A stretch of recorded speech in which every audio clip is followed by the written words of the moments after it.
పేద రైతుకున్న మంచితనం. పాతకాలంలో రామయ్య అనే ఒక పేద రైతు ఉండేవాడు. అతనికి చిన్న ఇంటి పొలం తప్ప ఏమీ లేదు. కాని అతని మనసు మాత్రం చాలా గొప్పది. ప్రతిరోజూ కష్టపడి పొలంలో పనిచేసి కొంచెం కొంచెంగా సంపాదించేవాడు. అయినా తన దగ్గరకు ఎవరైనా ఆకలితో వస్తే తనకు ఉన్నదంతా పంచిపెట్టేవాడు. ఒకరోజు ఒక వృద్ధ భిక్షువు రామయ్య ఇంటికి వచ్చి, బాబూ, నాకు భిక్ష పెట్టగలవా? చాలా రోజుల నుండి ఆకలిగా ఉన్నాను అని అడిగాడు. రామయ్య ఇంట్లో ఉన్న అన్నం కూడా చాలిచాలని పరిస్థితి. అయినా తన గుండె గొప్పదనాన్ని నిరూపించుకునేలా అతను ఉన్న చివరి గింజ కూడా భిక్షువుకి పెట్టాడు.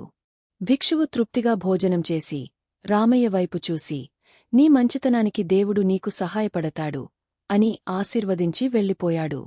అదే రాత్రి రామయ్య కలలో ఓ దేవుడు ప్రత్యక్షమై, రామయ్య, నీ మనస్సు నన్ను ఆనందపరిచింది. నీవు ఉదయం నిద్రలేచాక నీ పొలంలో ఒక అద్భుతం జరుగుతుంది అని చెప్పి మాయమయ్యాడు. ఉదయం లేచి పొలం వైపు వెళ్లిన రామయ్య అక్కడ ఒక బంగారు మొక్క పెరిగిందని ఆశ్చర్యపోయాడు. ఆ మొక్క ప్రతిరోజూ ఒక బంగారు ఆకును ఇచ్చేది. రామయ్య దాన్ని విక్రయించి తన అవసరాలను తీర్చుకునేవాడు. కాని అతను ధనికనయ్యాక కూడా తన సహాయ స్వభావాన్ని మార్చుకోలేదు.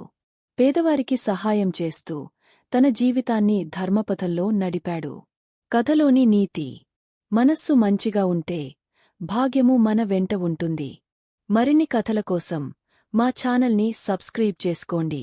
ఈ కథ నచ్చినట్లయితే లైక్ చేయండి.